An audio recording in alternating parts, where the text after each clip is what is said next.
Maupay nga adlaw mga kabugtuan ko didagan Hesukristo. Aadi na kita han ikanapulo kag 8 nga Domingo han katuigan.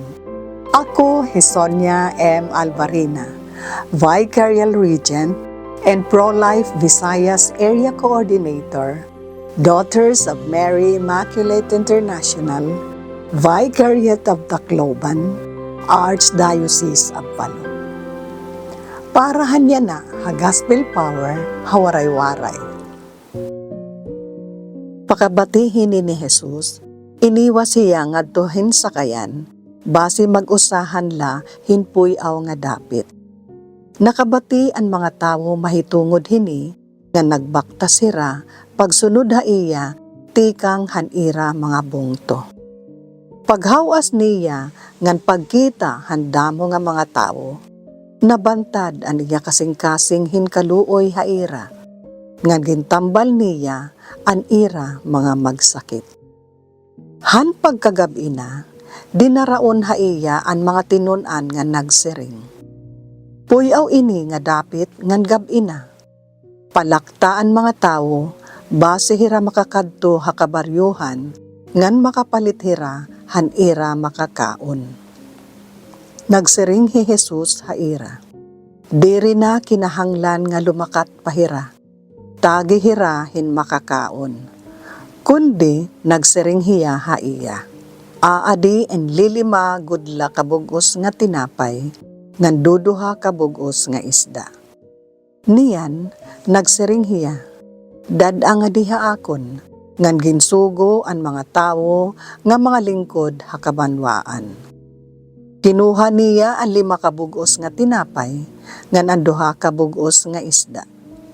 Ngan hinangad ha langit, nagluwas han bendisyon, ginpinit-pinit ang mga tinapay, ngan iya iginhatag ngadto han mga tinunan, nga amo man liwat ang naghatag ngadto han mga tawo.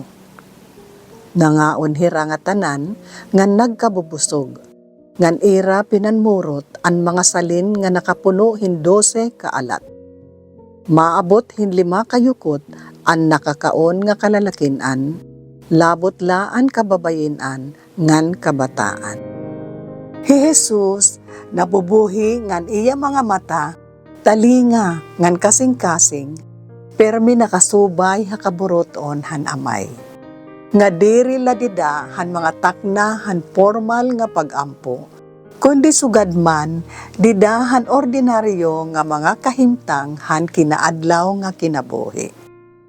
Didahan ebanghelyo yana nga adlaw, nagpiling hiya hin kamingawan, agud makapamalandong han makangingirhat nga kamatayon ni Juan Bautista. Bisan pa man, haoras nga kahikit ihaiya handamo nga mga tawo, waray hiya kasina han ira pagdistorbo. Lugod, an ira presensya, nahimo nga taknahin kahayag, nga nagduso haiya, ngadto hinhilarom nga pakig-usa han maluluyon nga kasing-kasing han amay.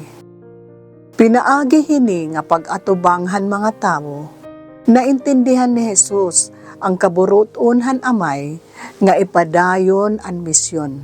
Bisan pa kung nahaharani hiya ha peligro. Tungod han bugos nga pagsarig didahan pagtimangnohan amay, ginpiliw-anay niya ang kalugaringon nga mga plano. Ginkarawat niya ang mga tawo ngan ginpanginano ang ira mga kinanglanon. Tungod hini nga masinugtanon nga pagsuko, ginpamatud-an han amay an iya misyon. Pinaagi han pagbuhat, han pagpadamo, han tinapay. Ginoo Jesus, giyahi kami, didahan pagsabot, han kaburoton han amay. Samtang ginpapahayag ini, dida han mga ordinaryo nga takna, han kinaadlaw nga kinabuhi. Amen.